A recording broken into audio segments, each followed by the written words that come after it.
In today's video, I'm so excited to share with all of you 3 extremely easy, healthy, and nourishing meals you can throw together in no time, any night of the week. This season right now upon us in 2020 is a busy one. Whether you're doing back to school in person, virtual, or hybrid, I know that many of us parents are feeling stretched and a bit out of sorts. So for me, I like to keep my family and home in some sort of a schedule, especially when it comes to our meals.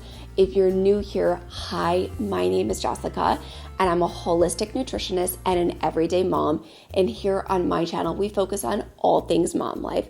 So whether that's cooking or cleaning or finding effective and efficient ways to keep our family healthy, we do all of those things in this space. And I really like to focus on getting healthy, nutrient-dense foods in front of my family and doing so in a quick and efficient way. So I'm so excited to share these 3 recipes with you, and I know your family will love them. If you do decide to give them a try, be sure to let me know in the comment section down below. Likewise, let me know which one sounds the best to you.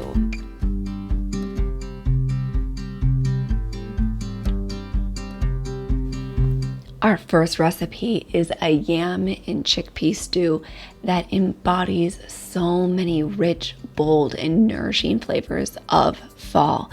I'm going ahead and starting by chopping up some Japanese yams, but you could certainly substitute this for sweet potatoes. I just prefer the texture and the taste of Japanese yams, but I have used both in this recipe and they both work beautifully. So you're gonna wanna go through and rough chop all of these. They don't need to be perfect.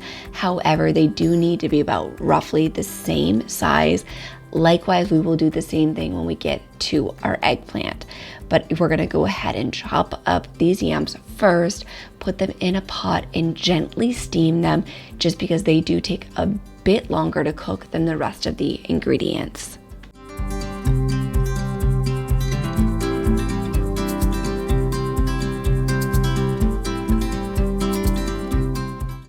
Adding yams into your diet and into this recipe will give you a rich source of vitamin B6, folate, biotin. Likewise, just like sweet potatoes, it's high in vitamin C and vitamin E, and I love the excellent source of minerals that come with Japanese yams, from potassium to calcium to magnesium, iron, copper, and phosphorus. This has it all. It checks all of the boxes for me and my family. So I'm going to add just under a cup of water into my Le Creuset baking dish. I'm going to put this on the stove top for roughly 10 minutes, gently steam the yams. Meanwhile, I'm going to go ahead and start preparing the rest of our ingredients.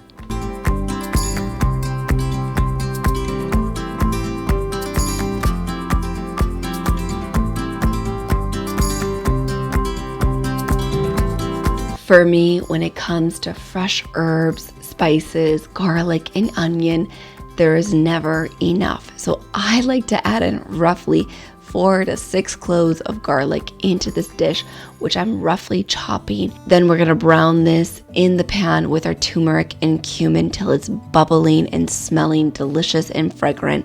And then we're gonna toss in our eggplant. And this is the point where you're also going to want to cut your eggplant into roughly the same size pieces that we chopped our yam. You'll see that we have some thick slices. However, you will just cube them up so they're roughly around the same size to ensure everything cooks through seamlessly.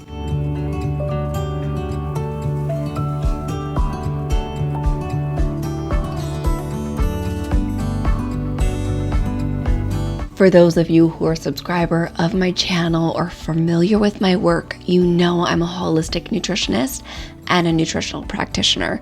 So when it comes to preparing meals and recipes, I do everything with intent. I'm always thinking through ways that I can increase mine and my family's nutritional intake, and eggplant is a great way to do so. Of course, it's a rich source of vitamins and minerals, just like the Japanese yams, but it's also incredible for digestion. If you haven't had a chance to check out my latest What I Eat in a Day video for you, I will link that on the screen so you can give that a watch after today's video. But I'm eating extremely high fiber foods, and eggplant definitely checks that box. It's crucial to eat high fiber vegetables and starches and to have these things in our diet. Eggplant's also an extremely rich source of antioxidants, and the unique coloration in eggplant is actually useful for bone health. So what happens is the natural plant compounds that create the coloration have actually been linked to increasing stronger bone health and even stronger bone density. It's the additional iron and calcium found in eggplants that are crucial for improving our overall bone health and nutrition.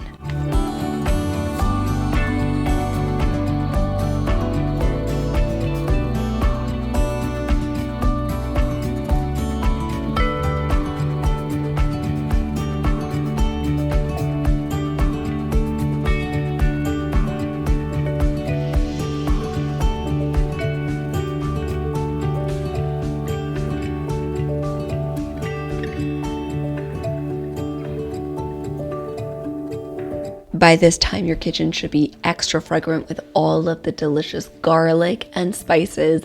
And that's when I like to add in the eggplant. I just gently brown it to take the edge off, and then I add in the can of diced tomatoes. However, if you think your children would be opposed to eating diced tomatoes, tomato puree would work absolutely fine in this case as well. I mix all of that together, and then I blend in the full can of full fat coconut milk. I let all of these flavors blend together and marinate, and then you will notice the most delicious color and smell and aroma in your kitchen.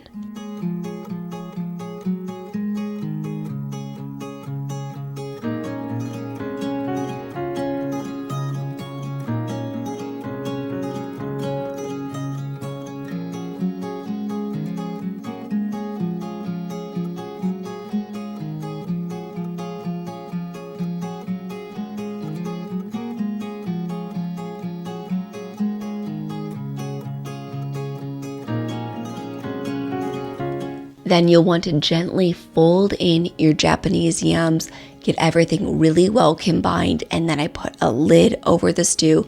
I cover it, I put it on medium to low, and I cook it for 45 minutes. After you've reached the 45-minute mark, you will know it will be bubbling and smelling incredible.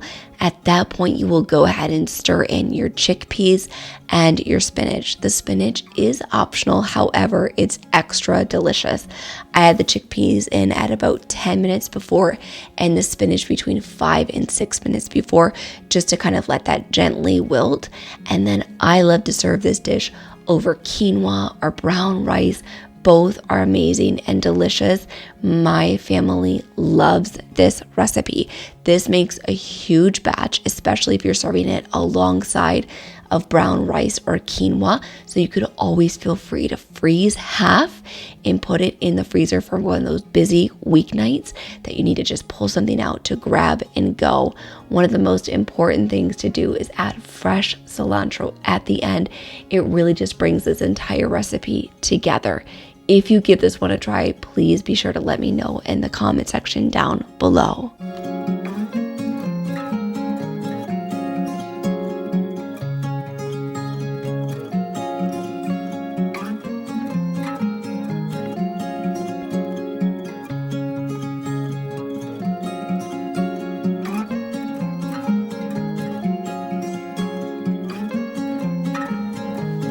Our next recipe is a meatball potato kale soup that you can throw together so quickly. And my husband says it reminds him of an Italian wedding soup.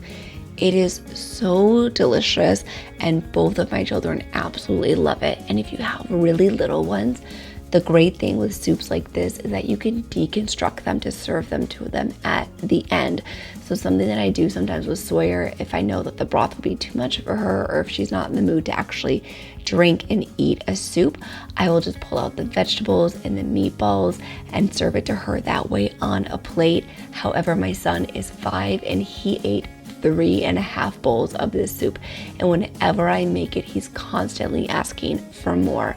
So obviously for all of our recipes, we start with the most delicious and incredible ingredients that you could ask for that also pack a huge antiviral and antibacterial benefit.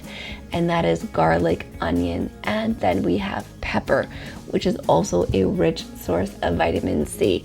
You could use orange pepper, but I absolutely love to use red pepper in this recipe for its bright colors, its beautiful taste, and all of the nutrition that it packs.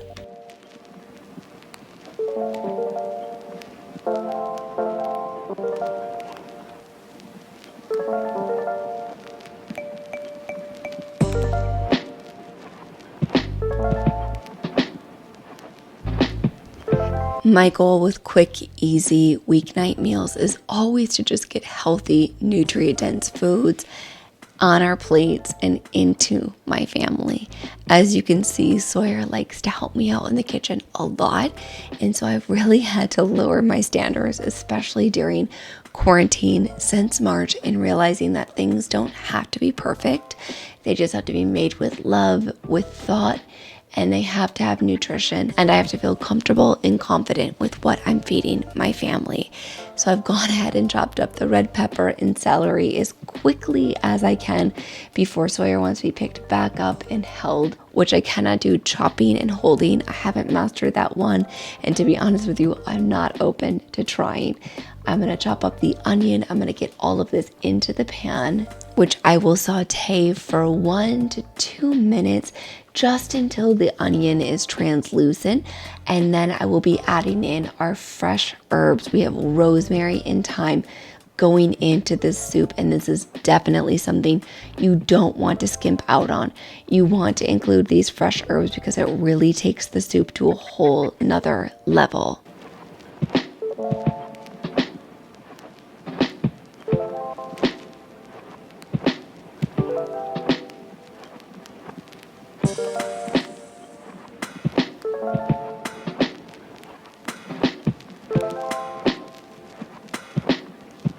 It will only take around 5 to 7 minutes to saute these with a little bit of avocado oil to turn the onion translucent, and you will know because your kitchen will smell incredible.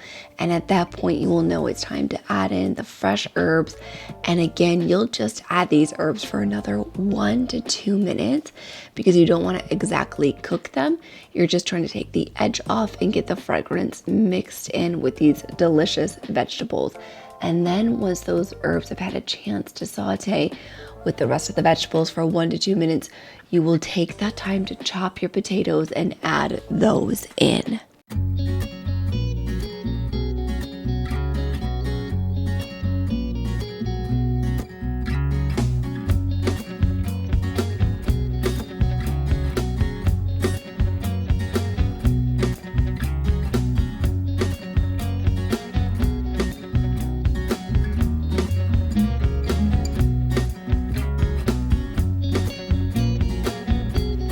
At this point, if you need to, you could always add in one more spray or one more dollop of avocado oil just to give you enough in the pan to get the herbs to really saute without sticking too much to the bottom, especially if you're spending that time chopping up your potatoes. You want to be sure that you don't burn, especially the herbs. You want to just delicately brown those in the saute.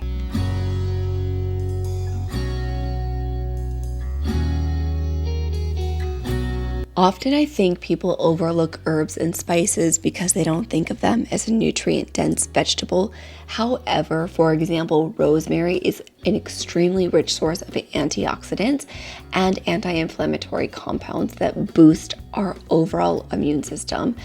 Also, rosemary is definitely a cognitive stimulant and can help to improve memory and your actual quality of your cognition over time. I know for me personally, whenever I diffuse rosemary, it helps to bolster and boost my alertness and my focus. So I love to include it in all of our recipes. In addition to that, rosemary is extremely useful for digestive problems, especially heartburn, gas, or gallbladder complaints that you may have. In addition to that, as a nutritionist, I know in school that we would often With our clients, we would prescribe that they eat more rosemary if they're experiencing loss of appetite, whether that was to sickness, illness, or nausea, because rosemary can actually free up some compounds, whether that be bacterial or viral. What it does is it helps to protect the intestinal lining and regain someone's appetite and help them consume more foods.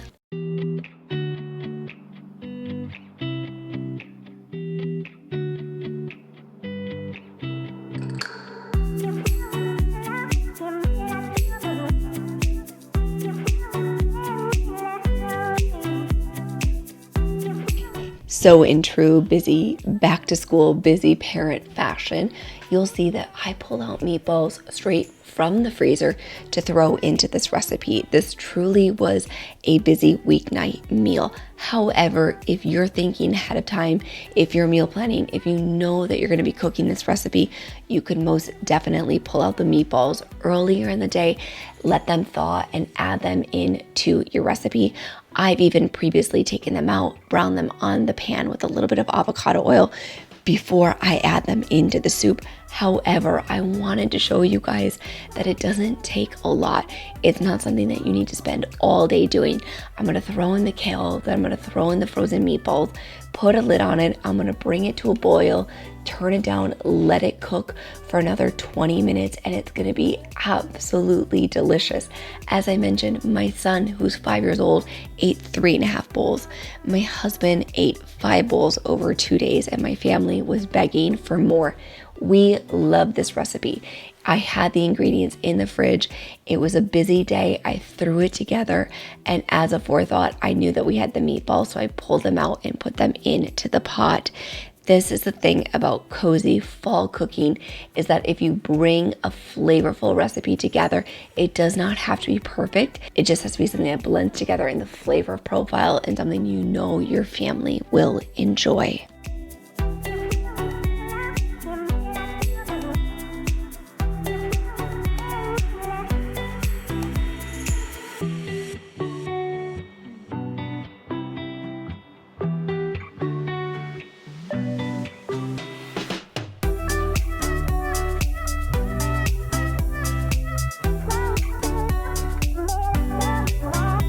This last recipe is by far the easiest. However, one of my favorite recipes of the 3 I'm sharing with you today. It's a fresh green salad. I'm starting off with 3 cups of spinach. I added 1 cup of baby arugula and 2 cups of microgreens.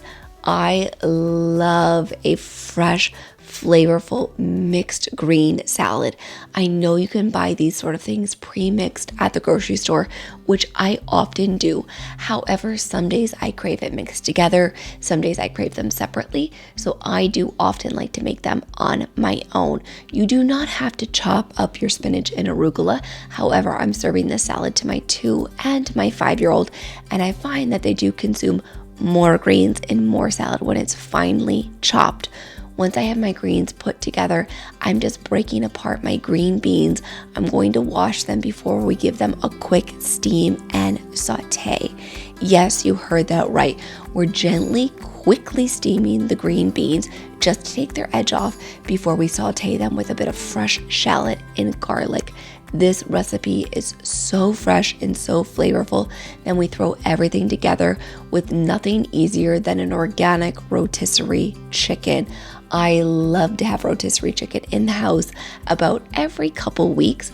I used to do it more frequently, and after I made this recipe, it reminded me how much I love having rotisserie chicken in the house. But I'm just chopping off the ends of the green beans. We're going to gently steam them before we saute them with a little bit of that shallot and garlic.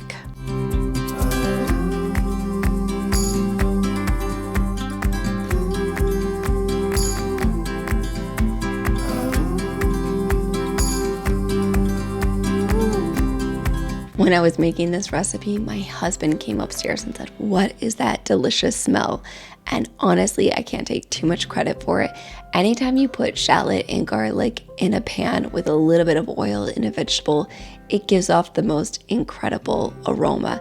So we're taking about a 1/2 cup. We're gently steaming those green beans for around 1 to 2 minutes, and during that time I'm going to wash up my microgreens. I'm using broccoli sprouts today to add onto the salad, and then I'm going to chop up the garlic and the shallot to saute with the green beans, and I'm saving a little bit of the shallot to also add on top of our mixed greens salad.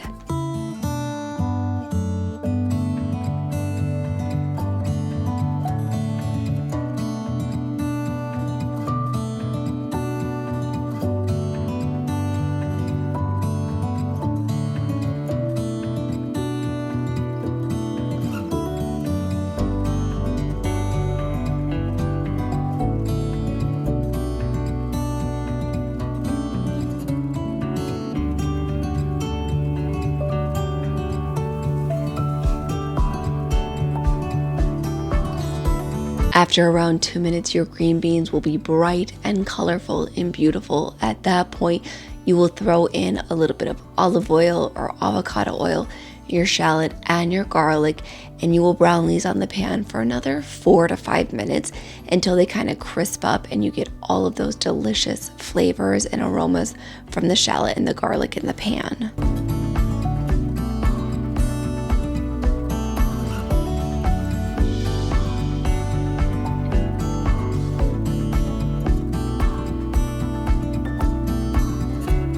So while that is on the pan, I'm going to put together the rest of our salad, adding those microgreens, adding that shallot, and adding some purple cabbage. We're really just adding in all of the most fresh and incredible ingredients. Then Kai had gone to Trader Joe's over the weekend and picked up this salad dressing. It was okay. It's not something that I think we would ever repurchase, but it was pretty good and the ingredients were pretty clean. I love the Green Goddess dressing from Trader Joe's. It is by far one of my favorites, but he had picked this up, so I thought we would give it a try. And it actually worked really good on the salad with the green beans. I didn't add it to the green beans, but the flavor profile was perfect. I had gone to Whole Foods earlier in the day and picked up an organic rotisserie chicken, which I'm just slicing apart. I put it into a glass dish and save for the week, and I also serve alongside of our incredibly easy and healthy dinner. I want to thank you all so much for watching, and if you liked this video, you can let me know by giving it a big thumbs up. And now the subscribe button is right over here on the screen. Give that a click, that way you don't miss a single video, and I hope to see you back here next Thursday.